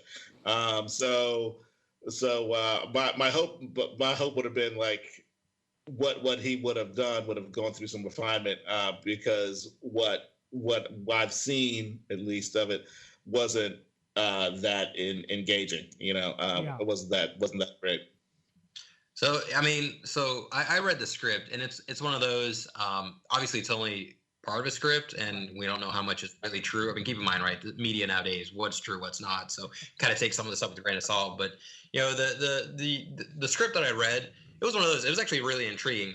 What I did like about the script is there's some callbacks, to some of the originals. I was actually just briefing up on make sure I remember some of the stuff, because the callbacks, there's a callback where they actually meet each other on Mortis and fight. Rey and Kylo Ren meet on Mortis and fight, and as we know, it's probably one of the best Clone Wars arcs to date. Although Siege of Mandalore is getting pretty darn close to figure out it's actually better than the Mortis arc, but but some of the callbacks were Kylo Ren goes to Mustafar, and he finds actually a Sith holocron of Palpatine, and it's his training with his former master. And so he's going through that, and then he ends up leaving the training because of a vision he had that is similar to what was on Dagobah that Luke saw with Darth Vader, and he defeats Darth Vader, but to see it was him. Except in this one, he was defeated by Rey, so he goes to find Rey to kill her. So it's one of those there's some callbacks there that are really cool. Playing homage to the original, but at the same time kind of having a touch of its own, and also tying in some of the newer stuff like Clone Wars and Mortis. So it was one of those. I was a big fan of Colin Trevorrow in Jurassic World. I think almost everybody loved it. There's not many people I know that didn't like Jurassic World, and I think Colin Trevorrow is actually a very well. He's got lots of good credentials in terms of directing and the ability to reboot. Obviously a big franchise, and I thought he had the tools to really finish a franchise. I was excited. I remember in the early days, he said, with all the technology we have now, why can't we have a Star Wars movie that's filmed in space? Yeah. And one of the things he was talking about was he wanted to literally send up cameras into space and to film what space really looks like, and then turn that into the backdrop for some of the battle sequences and what we actually have. Where to date, every Star Wars movie that we have and all the space sequences we have, it's all computer generated. It's actually not a real live shot of space. And so I was actually pretty excited about that. I thought that was an innovative idea. Kind of moving forward in terms of what things could be, and just knowing how well he did with Jurassic World and some of the other movie credits to him, I thought he was a kind of a good candidate to close this out. But obviously Kathleen Kennedy had other ideas, and who's not to say that while we as fans think he might have been a good director or might have had good ideas, maybe it just didn't mesh with the overall story. And again, go back to the leadership being an issue, right? Because clearly we all agree that the three movies had different storytelling points throughout the whole thing. Maybe that his was so far off from where Rian Johnson was and where JJ was from The Force Awakens that he really wasn't fit. And Kathleen, clearly saw that up front, and just they mutually just parted. It wasn't like he was fired. They both mutually went. Now there's always the force firing, right? So he was forcibly removed, but it was a mutual thing in that scenario. So I don't, even if Colin Trevorrow is in charge of this, I still think that, again, just the rift that we had in fandom because of The Last Jedi, I don't think there's going to be a perfect director. I don't think there was anybody that could have done a fantastic job of closing this out with what they were left with. I think JJ did the best he could. I accept that he did the best he could. I don't diminish this to his credentials of what he's done in movie in the industry. I don't think this takes away from anything else. I think it was just, he had to find a way to wrap this all up in a under 3 hour time period, and he had to do it without the star of Carrie Fisher to close it all out. So, I thought it was the best he could, and Colin Trevorrow may not have been able to do anything else better, honestly. So yeah. I do know, Daniel, that Colin Trevorrow on Twitter has sort of confirmed that a lot of the things that are in that treatment that are out there were in fact his idea. I do know he's confirmed that. Yeah, I mean that's basically. Yeah, I mean that's it was representative of sort of his vision of what 9 will have been. Just to clarify what you were saying there. And the thing is, it's like with Trevorrow, I really like his first film, Safety Not Guaranteed. I think it's a great little sci-fi movie on a low budget, and it really nails the characters. I think Jurassic World is entertaining. I don't think any of the Jurassic sequels hold a candle to the original. I think they all basically get into a formula of they're essentially a Godzilla type franchise where it's like, oh hey, this happens and then everything runs amok. But yeah, I think Jurassic World is successful. The film he did after that, Book of Henry, was not good at all, and I think the reaction to that was a big part of the reason that they ended up parting ways as well, because of the fact that that film just takes such a crazy direction with its story, and it really left a bad taste in a lot of critics' mouth. And yeah, I wasn't a big fan of it myself, so I think that was part of it, in addition to some of the story ideas that you were talking about, Daniel. Let's see, we've touched on a lot of I was interested, Daniel, because of the fact that from earlier, because you mentioned that you were not particularly fond of the idea that Ben gets redeemed in this one. It would have been much more interesting to you if he hadn't been redeemed, and I think that's actually an interesting idea. It's sort of and it would have sort of flown in the face, to a certain extent, would have flown in the face of what we had seen earlier, because the prequel, and it really could have, and it also kind of would have gone back to really Revenge of the Sith, where you think about it, it's like it's basically the fall of Anakin Skywalker before the redemption. I think it would have. I think if they had written it well, I think that would have been an interesting dynamic, because of the fact that one of the things I was always kind of interested about with Kylo in this trilogy is the fact that he basically ignores the fact that Anakin redeemed himself. He's going off of what he knows of Vader, as opposed to not sort of taking into account the fact that Anakin did redeem himself, and that's always been one of the more interesting aspects of the character for me. So actually, I'm curious what your guys' thoughts were. So we've talked about Carrie Fisher, right? And we all know Harrison Ford was in The Force Awakens. Mark Hamill was Last Jedi. Carrie Fisher's been all through them. But what are your guys' thoughts on Lando and Billy D. Williams? Like, what did you think of? I played and love watching Billy D. Williams in this one. It's so obvious he's having just a fuck ton of fun with this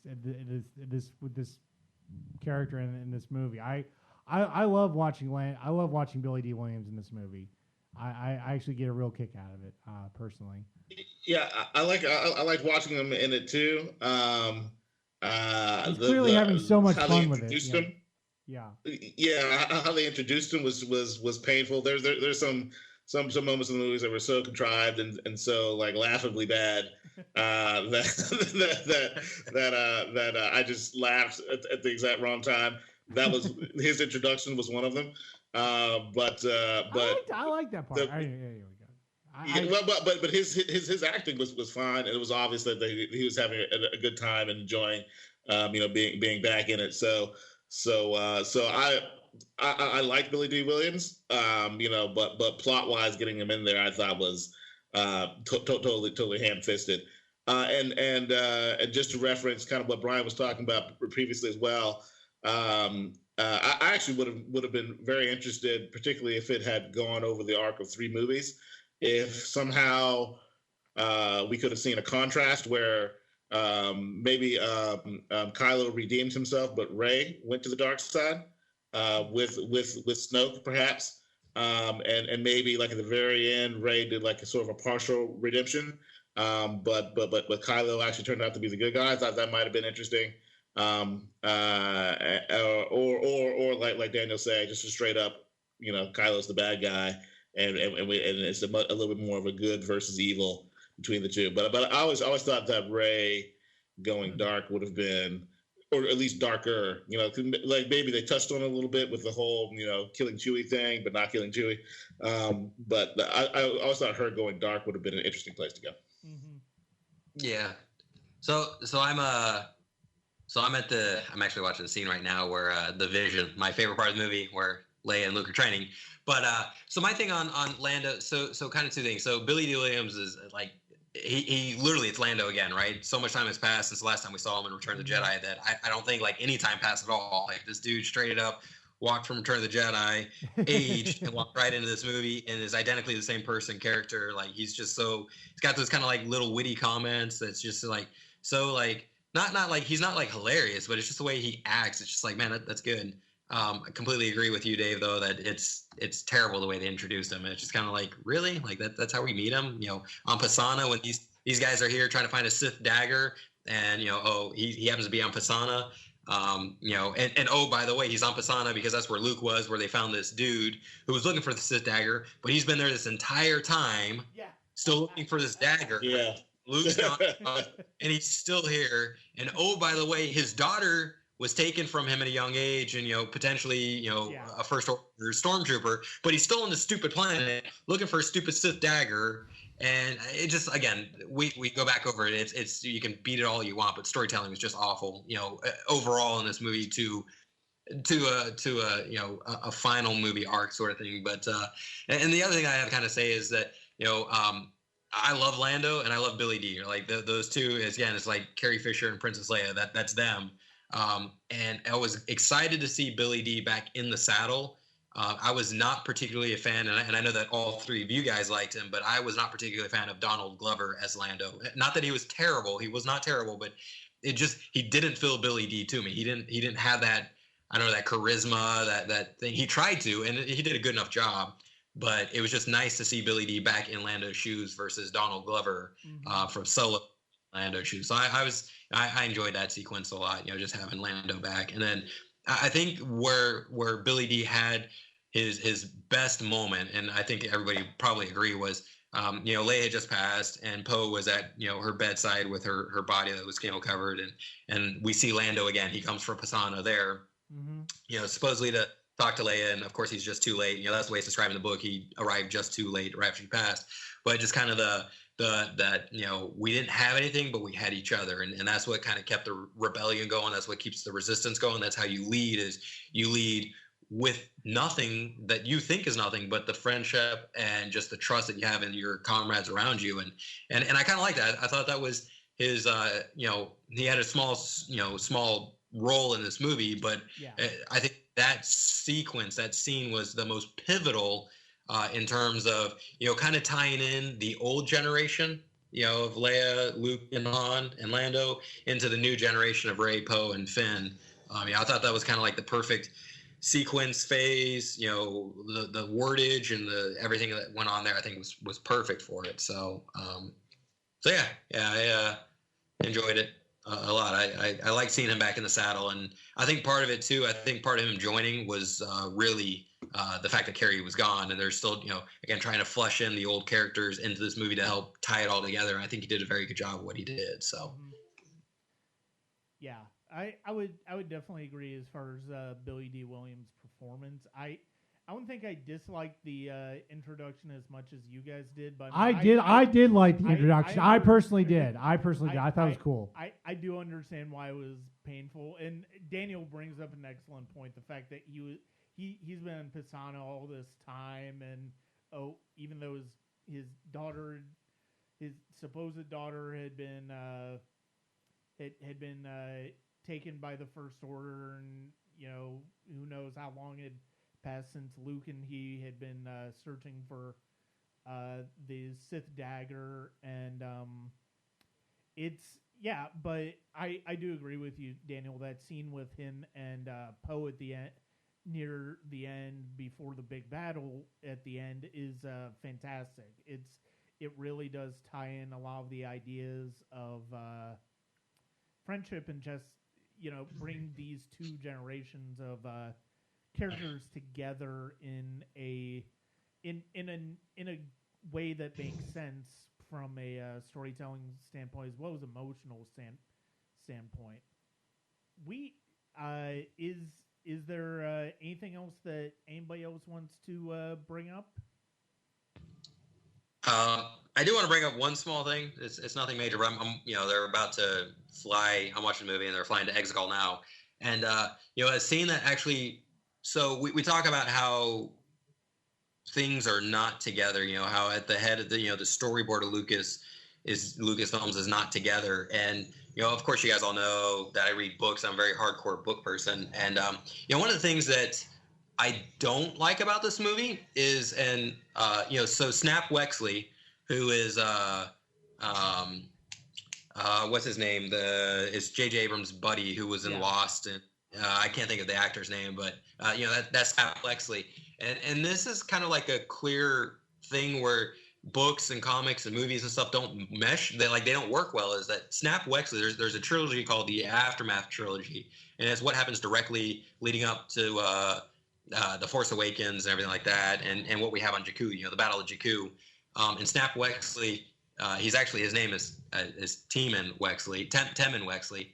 Snap is just his nickname, but he's a huge character in the trilogy. He built a droid to protect him called Mr. Bones. He's actually a destroyer droid that he rebuilt and programmed.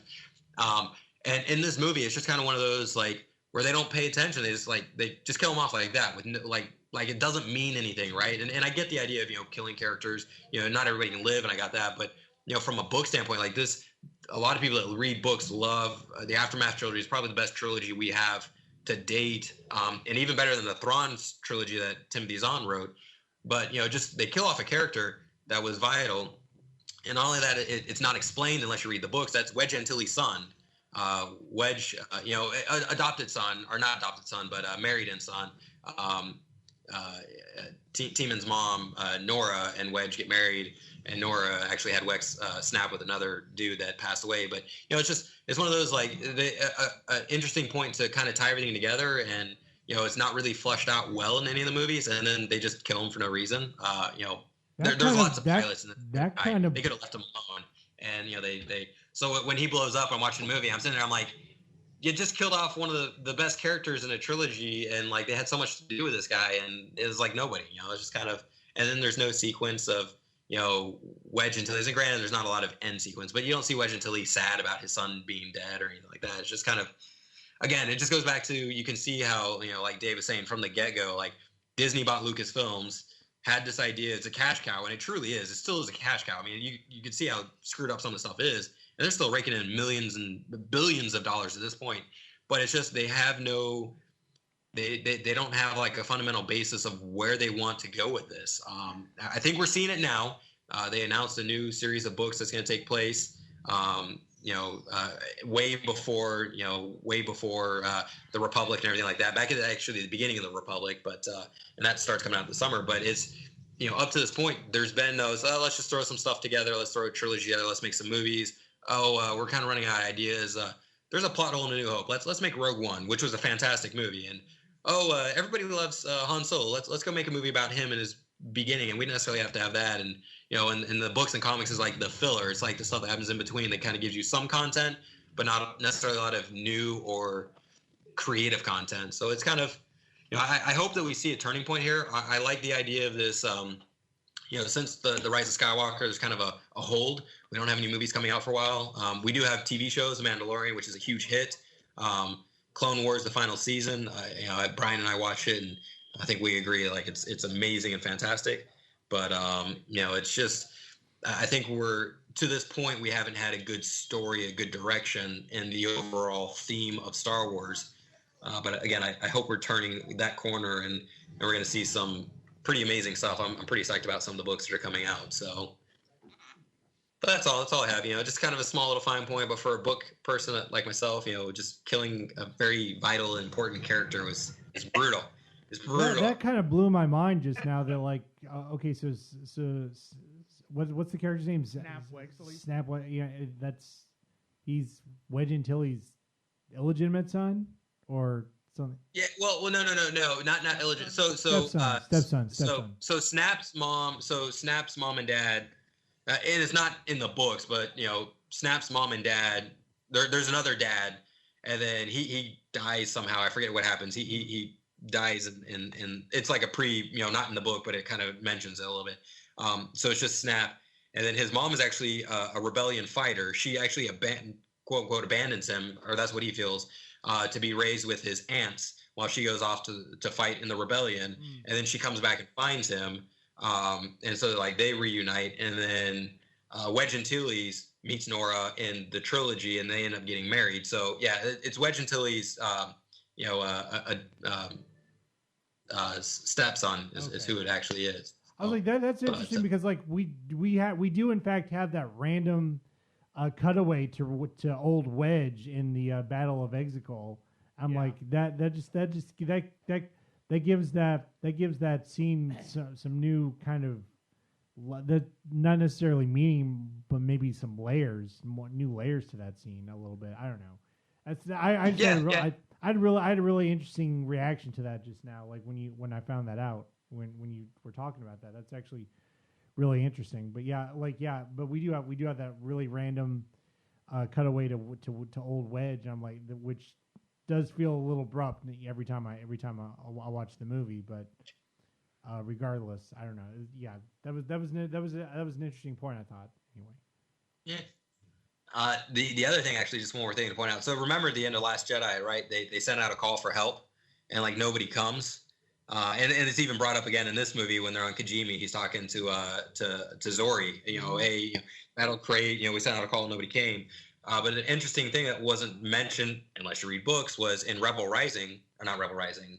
Resistance Reborn, was that the Force Order was going around, and any sympathizers or previous political figures that had any sort of ties to the Resistance, whether it was a political tie or a family tie or even a rebellion tie, they were rounding up and executing or putting them, enslaving them. So it was kind of a thing where, because it is unique, that another great part of this movie was I enjoy the scene where all of a sudden all these ships just like show up, right? Mm-hmm. And the guy's like, where did they get this force? And it's like, that's not a force, that's just people, right? And it was kind of cool that all these people like finally showed up, because like this is the final like battle now or end. But they didn't really tie in like, why did nobody show up at Crate? Like, we don't understand. Like, so they sent out a signal and nobody shows up. But like when they sent out a signal, was it like 1 day, 2 days? How long were they on Crate before, like they get off of Crate, and it wasn't really enough time for somebody to show up. But it's just an interesting thing that some of this stuff, I enjoy, as you know, I enjoy reading because sometimes there's so much more they can flush out, or sometimes it adds more value to the movies. Like, the movies are good, but the movies are made better by books in my mind. There's more detail that's added in, or more story layers are added in the books that, you only have 2.5 hours to make a great movie, right? How much storytelling can you do in 2.5 hours versus if you have books, an unlimited amount of books or comics, like you can do so much more with that. Yep, I agree, and I'm a book guy myself. I haven't done too much reading on Star Wars, but I think I'll, if they're coming out with new stuff, I didn't realize they're coming out with new books, but if they're doing that, then I might start with that kind of and maybe work my way back from there. But I know my older brother has done a lot of reading of the Star Wars books. But I just wanted to mention, well, first of all, we didn't touch too much on like audio or visual, but I had always thought that The Last Jedi was a beautiful looking movie visually, and actually took a step up from not that Force Awakens was bad, but it felt Last Jedi felt even crisper to me in terms of the visuals. And the Rise of Skywalker did not take a step back from that. I thought the visuals looked very, very good as well. And then in terms of the score, it felt like this time John Williams didn't go quite as wide, but he went deeper, and it felt like there was more layers and more textures to things that we already knew. And there was themes that I thought couldn't have sounded any better previously that sounded even better in this movie because of just kind of what he added to it. So and that just goes to show like his talent and his skill. And then the other thing I wanted to add was kind of to what Daniel was talking about is that. One of the shows you guys know I like is Sherlock, and I think I mentioned this before with Stephen Moffat and John Gaddis or Mark Gaddis who wrote that show. They talk about how they approached everything as canon, right? So the books, all the movies, the TV shows, they try to incorporate all those elements in there. They try to be egoless in terms of that. And you can almost kind of feel how even the Benedict Cumberbatch show could even kind of fit weirdly, but kind of fits almost aesthetically and musically with the Robert Downey Jr. movies, right? They've pulled from everywhere, and they kind of came up with this thing that doesn't diminish anything else that came before it. Almost is a sort of a quasi sort of continuity with things that came before it, but it's also its own thing. And I wish that approach had been taken with Star Wars, where someone could have said, obviously everything, they couldn't be continuous with everything and whatnot, but they could have said like, we're going to try to incorporate as many elements as possible, and we're going to try to pay homage to extended universe, original trilogy, everything, and yet have it be its own thing as well. But I mean, that would have taken both a writing team and leadership team to come in with a totally different approach from the beginning, which obviously, as we talked about, they didn't do. But I just like it is possible to have done that, and so it's just a shame that they're not. And like I said at the beginning of this, we're just going to be stuck in prequel land, for a long time. And they're going to be good stories. Mandalorian's good, but no one's going to want to touch what has come after because it's almost poisonous at this point. So that's just a real shame, because we had some good actors and there was some good storytelling moments that kind of came after, and that's going to be either rarely touched or not touched at all. I just think that's a shame. I was just going to point out real quick, Kylo Ren's about to get the lightsaber from Rey. It's the best part of the movie here. Second part, it's intriguing. Go ahead, Ron. Go ahead. Oh no, I mean, like, are we on closing thoughts more or less? I think we basically are. Yeah, I mean, I think some really interesting points have been brought up. We're never going to agree on The Last Jedi, but that's fine. We're 50-50, 2 for, 2 against. It's okay. 2 are right, 2 are wrong. Argue that later. Okay. And you know what? That's fine. The same is gonna be said with any Star Wars movie from this point on. Like, it's gonna, and I don't know. Again, I enjoyed this movie for what it was. I mean, were parts of it contrived? Of course. Are there aspects of this movie that aren't going to hold it to a lot of scrutiny? Yeah, sure. I don't know. Again, I just like the movie for what it was, and I've been enjoying the conversation we've been having, about this franchise, and I'll continue to enjoy it. But yeah, I don't know. I like the movie for what it was, and it's not the perfect saga capper that we all wanted, but I don't know. Like, maybe my expectations were lowered just enough after the disappointment I felt with Last Jedi, and I was to the point I was like, I was at that point I was like, we're never gonna get Empire Strikes Back ever again, no matter what. I don't think that's gonna be the case from this point on with all these movies. So I don't know. Maybe I'm taking a too simplistic look at things, but I don't know. I like the movie for what it was, and I don't know. I'm going to enjoy the continuing conversation we have in regard to this franchise, but I think I've more or less said what I feel about the movie. I had a quick question. Okay. How do we feel? Like, I didn't feel like it was very well established, this sort of handing things back and forth via the Force, kind of like that lightsaber movement. Is everybody feeling okay about that? I know that's an issue that I think people had. That was one of the things that was carried over from the last movie that I liked how that was handled. Because you do see there are moments where different elements from their respective environments get transferred over when they over. Yeah. Okay. Yeah. So there's a sequence in The Last Jedi where there's rain. He's on the main ship. I forget what it's called, and she's on Ahcho, and it's raining, and his gloves are damp from that sequence. And right. And then a sequence when Luke comes into the hut and blows it open. They're sitting there cross-legged on the floor. They were about to touch hands before Luke opened. So it's actually, I enjoy it not because it was in The Last Jedi or because I thought JJ took it to the next level with the lightsaber transfer.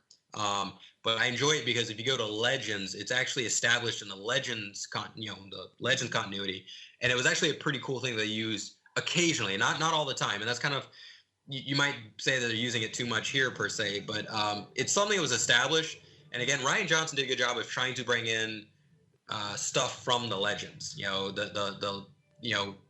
able to rainwater being transferred into the glove, and then Luke being able to use the subconscious to teleport himself to the other side of the galaxy and fight and interact with Kylo Ren. Those were two big things that were out of the Legends. Star Wars timeline that I thought were brought in. So I thought it was well done. I enjoy it. The other thing too is it's based on the dyad. There are two of them, so it's not like just any Force user can do it to any Force user. There was a unique situation there where they are two different people, but they are the same person per se, and that's what the dyad was. So it's kind of playing perfectly, and why we haven't seen it to this point. Why didn't Qui-Gon Jinn give his lightsaber to Obi-Wan or vice versa? Because they're not a dyad. They're not together like that. So, I thought it was well done. And not overused yet. It could be overused, and I hope it's not, but it was good. Right. Okay, gotcha. Yeah. I want to make sure that was addressed because I've been reading some stuff online about it. I wasn't quite sure how I felt about it. I didn't quite have enough knowledge, so that's cool. Yeah. Okay. So I'm ultimately in the same boat that Ron is, where I enjoy the movie for what it is. I'm entertained by the movie. I think given everything, it's about as satisfactory a conclusion to the Skywalker saga that we were going to get at this moment of time. I still enjoy the movie. And it's one of those movies that I do think is going to, the more I watch it, the more I'm going to find stuff that I enjoy as opposed to stuff that I don't enjoy, which was kind of the case when, as I've rewatched the prequels, where it's like I really like those at the outset, and then the more I've watched them as I've grown older, the more issues critically and just in terms of the stories that they told that I have. I think this is one that ultimately I think, one of my favorite things that one of my favorite things that I think I've heard about Star Wars is from a favorite film critic of mine, Drew McQueenie. He said when they were talking about Return of the Jedi and 80s all over, he said that basically time's going to come around to the point where, basically Star Wars is going to be fine and movies are going to find a place, they're going to find their audience. I think Rise of Skywalker is going to be the same way. I'm still very curious to see what happens from here on out. I'm curious to see where they take the universe from here. The High Republic sounds interesting. I'm wondering if that's going to be sort of tying, Knights of the Old Republic in, or if it's going to take place even before that or in the same time frame. I'm a Star Wars fan for life, so I'm basically going to be on board and seeing whatever they come up with, and see how I feel about it from there. This was a good conversation. I think I know I personally need this conversation because not just because of the fact that I enjoy talking about these movies with you guys, but because of the fact that it's been so long since I've seen at least Dave. It's been ages since I've seen Dave, and it's been a bit since I've seen Daniel too. In this moment where we're basically trying to isolate as much as we can, it was good to have this communication, be able to have this that we can come together on, even if we disagree on this, we can ultimately share this experience, and that's ultimately my biggest takeaway from this discussion of Rise of Skywalker. So I do want to thank you guys so much for being able to make time to have this conversation. Yeah, it's been fun. The social distancing sucks, but while we're not in the same room, it feels like it. And I always enjoy talking Star Wars, and can't wait for the next topic. Clone Wars final season. Dave, you need to watch that. Ronnie, you're missing out. You still need to finish up Rebels, Ronnie, and I know nobody's seen Resistance like me, so there's lots of conversations, but maybe the Mandalorian will be the next good podcast, Brian. I think that could be a good. Yeah, maybe around the time when season 2 comes out, we can do that and have this discussion further. But yeah, thank you very much for the time, guys. I appreciate it. May the 4th be with you guys.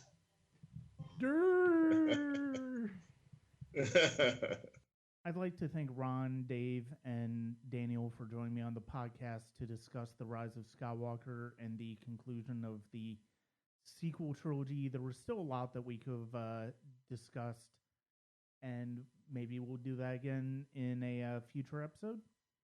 For now, though, this is Brian Scuttle with the Sonic Cinema Podcast. Come to patreon.com/Sonic Cinema for discussions on various movies and TV shows that I've been watching as the social distancing and self-isolation when it comes to COVID-19 has progressed. And also go to sonic-cinema.com and the Sonic Cinema Podcast for more podcasts. I have one more after this that I'm really looking forward to talk about one of the great actors of his generation, with an actor that I've had on here several times, and I'm looking forward to that to sharing that conversation. For now, this is Brian Scuttle, and thank you very much for joining me at www.sonic-cinema.com.